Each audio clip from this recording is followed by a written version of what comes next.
Hello, everyone. Welcome back to another episode of Jordan Talks. Today, we're going to talk about last night's win over the Steelers with the Cowboys. And also, we're going to talk about Monday Night Football between the Saints and the Chiefs. So stay with me.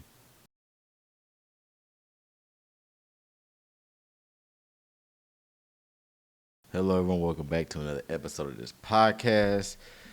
This is episode 17. We're probably getting closer to episode 20.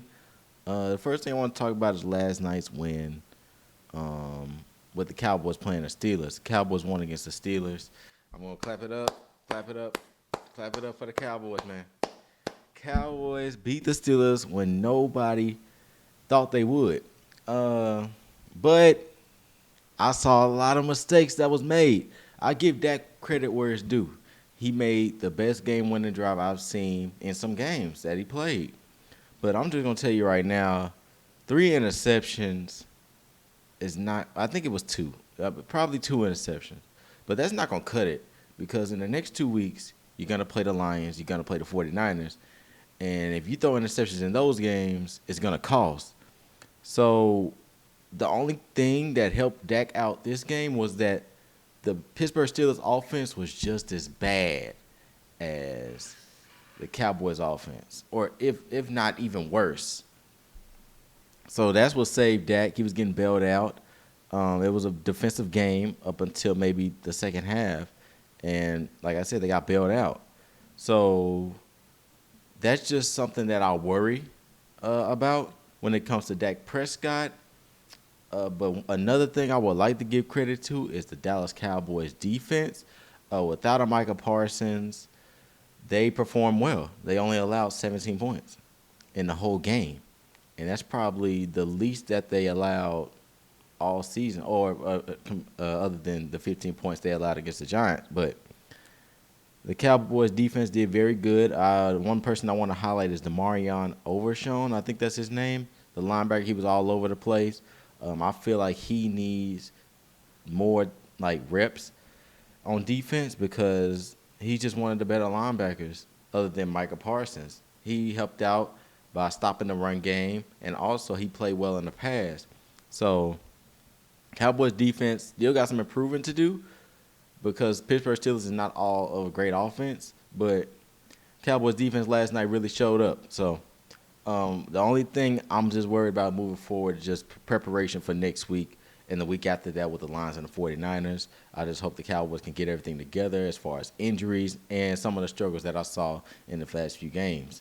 But that's it, man. I mean, I go Cowboys. I mean, I'm rooting for them. I believe they will win the next 2 weeks, and that's that. Next topic I want to talk about, I want to stay in the NFC East. I want to talk about Jaden Daniels. Jaden Daniels on Sunday against the Browns was the first time I watched Jaden Daniels play. And Jaden Daniels, I believe, is going to be Rookie of the Year. Jaden Daniels, when he got drafted, I saw the system he was going to with Dan Quinn and actually the offense that he has, which he has now, with Terry McLaurin, Austin Eckler, a great offensive line, and also a good defense to support that. So Jaden Daniels, all he had to do was just focus and stay poised. And I feel like he's one of the most poised rookies I've ever seen. I would say Caleb Williams, but sometimes Caleb Williams still has those habits that he had in college. What Jaden Daniels did was that he adapted to the NFL changes faster than Caleb Williams did. So Jaden Daniels is one of the best against the Browns. He showed out. The Commanders are now 4-1. I think that they're gonna stay on top of the NFC East probably for like 2 or 3 more weeks, and then maybe somebody like the Cowboys or Eagles can probably knock them off. But for right now, Jaden Daniels, best rookie in the NFL. He knows how to lead an offense, and with Dan Quinn coaching them and that offensive coordinator calling those plays, he's still the best. I want to transition to the NBA real quick. I want to talk about Bronny James because Bronny James just made his preseason debut, and everyone, kind of excited to see Bronny James play with his dad, LeBron James. But one thing I saw with Bronny is that it's still improvement that needs to be made. Like one thing he did was go to the NBA early. So that kind of hindered him from his development because everybody was so anxious to see him play with his father. Um, it's only one game. I believe that he can improve, but it's gonna be gradual. It's not gonna be something that he comes back one game and he's shooting lights out the gym, playing great defense. This is gonna be something that's gonna take maybe till the middle of this season, to where we see the full potential of Bronny James. But right now he's just going through the motions, seeing what he can and can't do on that team, figuring out his strengths and weaknesses, or figuring out how he can fit in that system. So we'll see how Bronny James do moving forward. Right now, I'm not believing the hype. Respectfully, he's just another guy on the court to me. Um, all right, so now I want to talk. Now, next topic, I want to talk about Davante Adams. Davante Adams recently said that he wanted to request a trade from the Raiders. Um, so I just want to go over like the possible destinations he can find in the NFL, and I want to just start off with the Saints. The Saints will be a perfect fit for him because now he's going to take the place of Michael Thomas, who we haven't seen play football in years. Davante Adams can fit that role, and also we all know that he likes to reunite with the person he played in college with, and that's Derek Carr, when they was at Fresno State, I believe. So that would be a great fit for him. It'll be just like when he was on the Raiders, but this time you have a much better defense and also a better system with the New Orleans Saints. You have Alvin Kamara and Derek Carr along with Davante Adams. Another team that could be possible would be the Jets.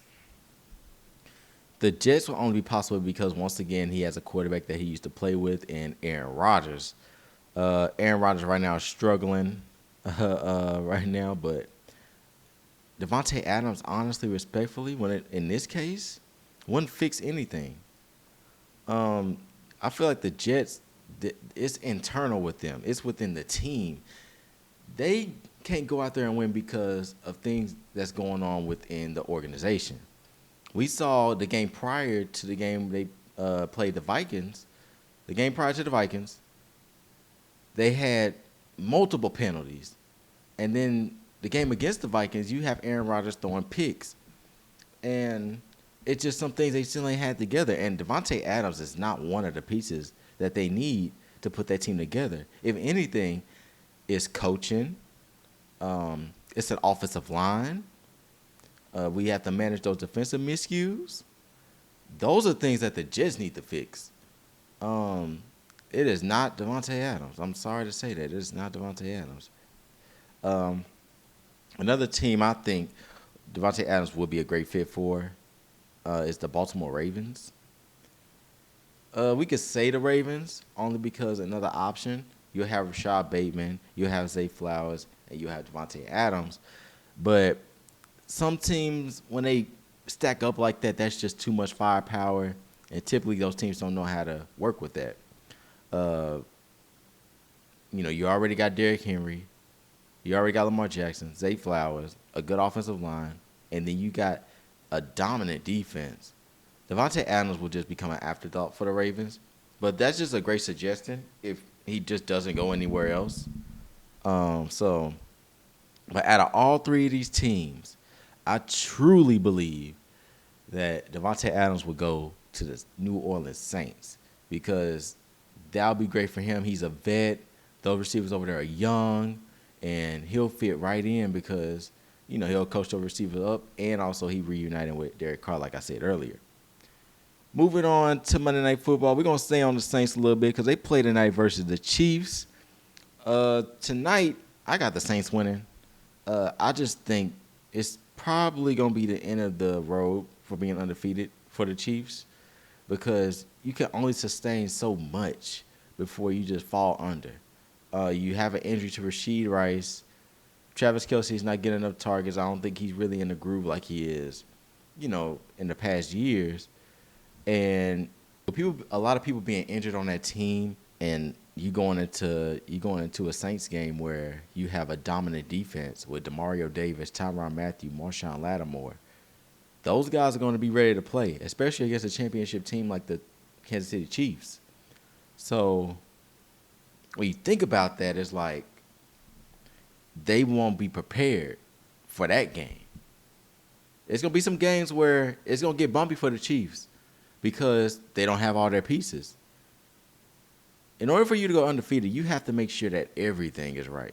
And right now, nothing is right for the Chiefs because, once again, you facing back-to-back injuries. You don't have Isaiah Pacheco. You don't have Rashee Rice. Your offense, where Pat Mahomes going to go? So tonight is gonna be presented, and I feel like the Saints are gonna expose that and they're gonna win. I just want to end my podcast with a few closing remarks. We didn't hit 300.